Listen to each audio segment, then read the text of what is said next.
লিস্টে গত নভেম্বরের 30 তারিখ থেকে বন্ধ ঘোষণা করেছে মালিক কর্তৃপক্ষ। সেই শ্রমিকদের তাদের যে আইনগত পাওনা, তাদের সার্ভিস বেনিফিট, তাদের ছুটির টাকা, আইনগত পাওনা এখন পর্যন্ত তাদের বুঝিয়ে দেওয়া হয় নাই। সেই শ্রমিকরা আজকে বিভিন্ন জায়গায় ধর্ণা দিচ্ছে। সেই শ্রমিকদের আইনগত পাওনার ব্যাপারে এখনো বিকেএমই কোনো উদ্যোগ গ্রহণ করে নাই, প্রশাসন কোনো উদ্যোগ গ্রহণ করে নাই।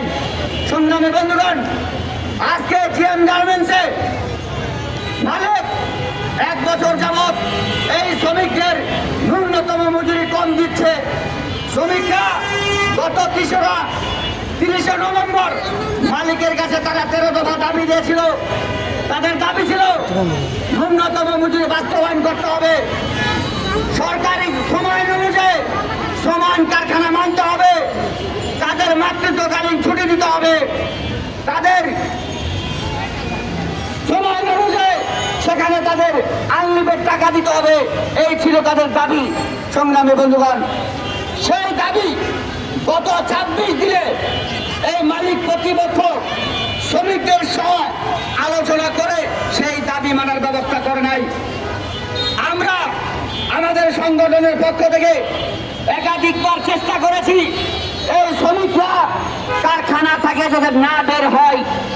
শ্রমিকরা দাবি, তাদের দাবি দেওয়া নিয়ে শ্রমিকরা যাতে ভিতরে কথা বলে সেই চেষ্টা আমরা করেছি।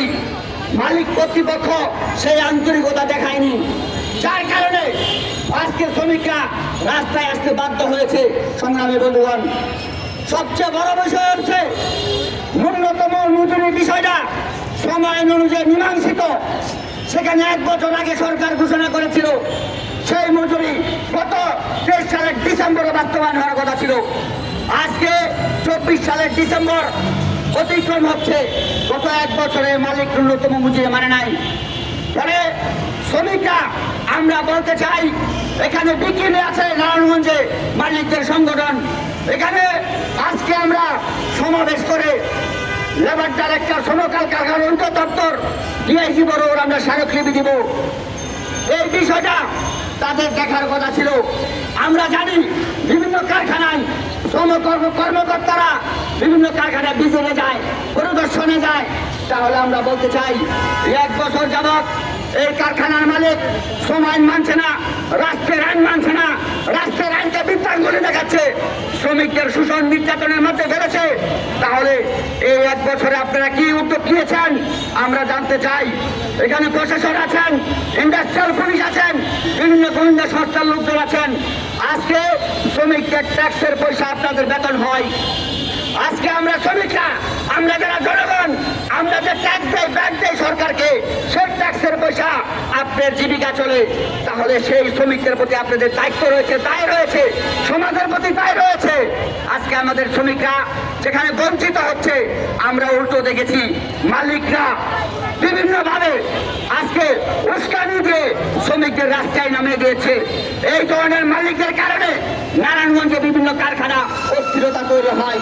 সংগ্রামী বন্ধুগণ, আমরা আমাদের সংগঠনের পক্ষ থেকে আমরা সবসময় সর্বোচ্চ চেষ্টা করছি যেখানে নারায়ণগঞ্জে যে স্থিতিশীল অবস্থা বজায় আছে গার্মেন্টস সেক্টরে, সেই অবস্থা যাতে নারায়ণগঞ্জে বজায় থাকে সেই চেষ্টা আমাদের সংগঠনের পক্ষ থেকে সর্বাধিক গুরুত্ব দিয়ে আমরা চেষ্টা করছি।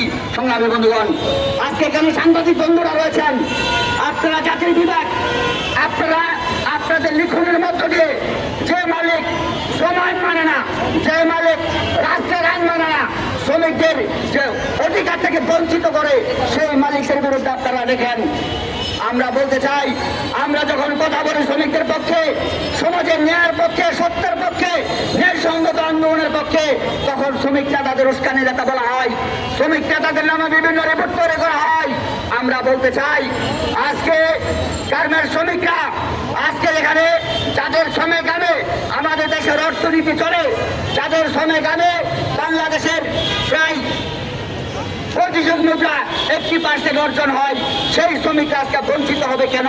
আমরা এই সমাজের সচেতন মানুষের কাছে প্রশ্ন রাখতে চাই।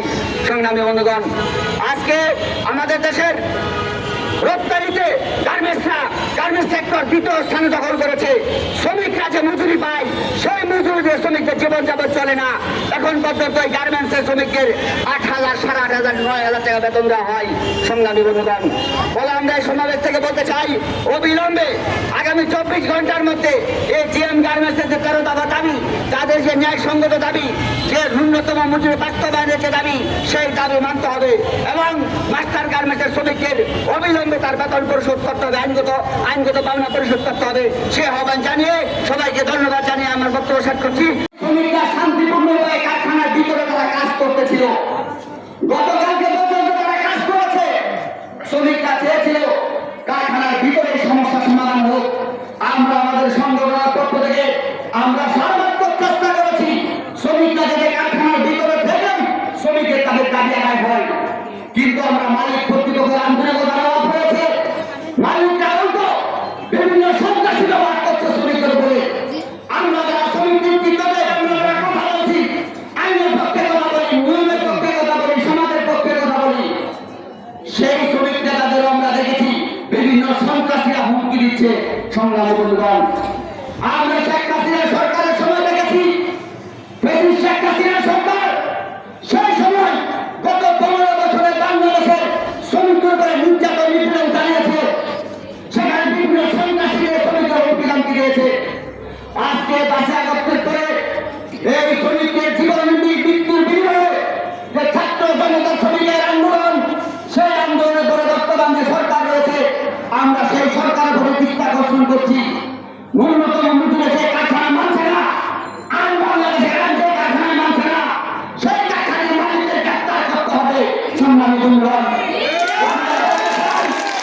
আজকে যে ডাইরেক্টর এখানে রয়েছেন, আপনাদের দায়িত্ব রয়েছে কোন কোন কারখানা শ্রমিক মানছে না সেটা বিজেপ করে সেই কারখানার বিরুদ্ধে ব্যবস্থা নেওয়া। গত 1 বছরে আমরা আপনারা কি করেছেন সেই প্রস্তাবটা আমরা রাখতে চাই। সংগ্রামী বন্ধুগণ, আজকে 1 বছর পরে কেন শ্রমিকরা ন্যূনতম মজুরির দাবিতে রাস্তায় নামবে? আপনার মালিককে জিজ্ঞাসা